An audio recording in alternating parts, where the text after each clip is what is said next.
Lonna Kelly, and this is Hudson Valley Art Speak. Thanks for watching today. Today I'm going to be introducing you to David Henningsen. David's a photographer and a musician. Thanks for coming today, David. Absolute, my pleasure. Thank you for having me here. Oh, you're welcome. You're welcome. Just looking at your website today, David, I was looking at the range of work that you do, from weddings to portraits to the Great Swamp to your own personal fine art work. And I was looking at the portraits in particular were interesting to me because they were so clean and crisp, and there wasn't a lot of clutter in them. Ah, yeah. And I appreciate it. Thank you for taking a look and liking. I'd make a point of keeping it to a minimalist sort of environment when I photograph, so it's nice and clean like that. Yeah, some of the series that you show on your site of one particular person, and you photographed. It was a young woman in different expressions, different emotions, maybe wearing a hat, but conveying a whole lot of different emotions within the same 10 pictures. Right, right. It's kind of the flow. You pick keep it simple, not a lot of distraction. Not a lot of, what I try to do is a little bit of direction as I possibly can. Give them a little bit of a starting point. Just make them feel comfortable. Make them, want to be there. And then you'll just start. And between moving around and just kind of engaging them with the camera, not so big on quickly taking the camera and showing them a picture, because I find that brings too much of a feedback loop. Oh, that's what I look like, and then it starts to get a little self-consciousness can set in. Right, right. So just like, don't even worry about it. Don't even worry about it, because it's like, we could shoot thousands. Right. We'll just keep going, whatever you want. Sometimes a little music in the background. But simple, to me, is many respects better. Yeah. And I think what you said, we can shoot thousands, it's like the curse and the blessing of digital. Yes. Because you can shoot thousands, but we won't. it's hard not to sometimes. Because then you're going to have to edit them. Yes. Yes. And there is exhaustion. Over the years of shooting. I would say I will schedule, if we're going to do a shoot, Lonna, you and I were going to shoot, let's get there, let's do this. It's almost like a curve, and there's the start curve, and there's like we're getting into it, and okay, I can see you know what you're doing. I'm now feeling comfortable with you as a professional. I'm now feeling comfortable with you as a person. And then you kind of forget. And we change this, we'll change that. Let's do a little bit of this. We're watching the light of the day. It's all about light too, as much as so many other things. And so I'll schedule a shoot in the afternoon, knowing that we'll go into dusk. Then maybe we'll do some stuff in the studio. Maybe we won't. Maybe we'll have it. Right. I mean, it's a certain point you just go like, oh, no, you don't understand. We're done. Yeah. We have you. Trust me. Yeah. And it's so much better than just, you can go to, you pounded it into the ground. Like, when do you know to end? When is the story done? It's like a painter. Somebody who does abstract, they know when they're done. If you don't, you'll be on the same painting forever, and it won't work. Yeah. And you'll just beat it into the ground. Yeah. So how do you take that intense one-on-one work and transfer it into, say, doing a wedding where there's a lot of people and a lot of commotion and a lot I would tell you going I on? don't. Yeah. There are two different headsets. You can take components of it a bit. You think of when you do the what we call the portraitures that go on, a little bit of that'll come into play, but your time frame is much tighter. Right. It's many different small parts of all of it. It's very candidy. You don't want me to be there, but you want me to be there. You know, and when it's all done and said, and when they put the ring on the finger, you don't want the photographer to accidentally get the ring on his finger trying to get the picture. So you're trying to stay back far enough and still be involved. So it's a kind of an interesting dance of being there and not being there, not being intrusive, and being in it. So you've got a candidacy moment. You've got the I'm going to be there. We're going to do this, a little more directional play during formal shots. If you want formal shots, that's another conversation. And then you go on into reception, and then you've got parts and pieces of it. So you're trying to tell a story. So in the end, when you put a book together, it kind of can show the day from beginning to end. Right. It seems like the day is so documented now between having. I've been to weddings where there's several videographers, there's several photographers. It can be a circus. It takes away a little bit from the actual wedding ceremony. What I would tell any bride or groom at this point in the overly documented universe is you need to tell all of your people, all of your families and friends, you got it covered. I'm here. We are here.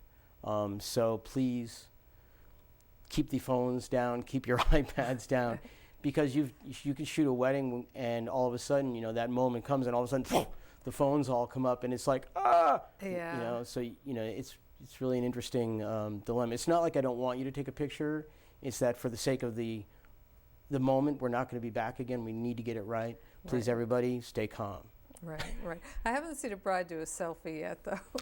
Have you? Oh, then you haven't. Yeah. Oh, yeah. Oh, sure. How can how could you not at this point do? Yes, absolutely. Definitely. Yeah. Definitely, they're happening. Yeah. At this very moment. Really.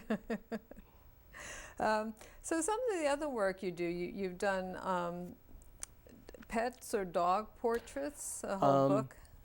I've had animals in my life all of my life, and so animal portraits, depending, are just as real to me, or just as important, and just as meaningful as when I'm thinking of doing people. I give a strong affinity towards them, or a bond towards them, and so I love to shoot them, photograph them. That sounds wrong. Yeah. But I do love taking their photographs. It's like, you bring in whatever, again, some dogs are shy and some are more gregarious, and so you work with it. Yeah. Just like sometimes I'm taking a picture with sometimes a very strong-willed executive, and he has a very, or she has a very, and it's like, I hear you. Yeah. And you learn how to work with that personality. Same with the animals. They're all the same. Yeah. So how does this all work into these pictures that we have on the wall behind us? Because they're just completely different from everything we just spoke about, and they're pretty striking. Thank you. I brought them today hoping. I'm pretty excited about this. This is more my. I guess at the moment it's my personal work. I'll call it. It's my personal passion. It started as a joke from my wife, who brought me home the bulb you see in this series that runs sort of through the whole thing. She brought me this giant bulb from a flea market and said, "Here, use this for your lighting." And I didn't know what to do with it for a long time. And then all of a sudden I had this, from the selfies, really, from seeing the models I'd work with, they get made up or they come to the studio and it's like, they do a selfie, and I'm like, and then I got the bulb and I put it together on a wire, and I said, here's your light source. It's not set up for you. You're going to have to interact with the light or not, but I'm going to give you the light, and you're going to do with it whatever you wish to with yourself. And I am going to say nothing, and I'm going to photograph whatever happens. And I would start to show them a little bit of information, so they had something to grasp onto. Yeah. And then sometimes you'd have that great aha moment. You know, it's not here, but there is the cliche where the model took the bulb and put it over her head and went, right? Yeah. I'm like, okay, someone finally got to that one. And then I started hanging it, and you could work around it. Moth to the flame, the globe, and I would just kind of let the model's own personality sort of like define what I might get, and then I would have to reach through all of that material to find that moment that would end up on our wall here behind us today. So it's a single illumination. I mean, the bulb is it? Right. I set parameters for myself. Right. Right. Parameters are the model. The bulb is a bare, raw bulb. The model will be bare and just her own. There'll be no clothing, or he will be unclothed. There are some male versions of this. And they will be there raw. And they will be nothing between that. I will hang a very simple background or no background, not a lot of stuff. Keep it minimal, again, and then we'll see. Yeah. And then we'll see. So for the model, it's almost a performance piece. It can be a performance piece to them. It can be a very oh my gosh, what do I do? I've always been directed.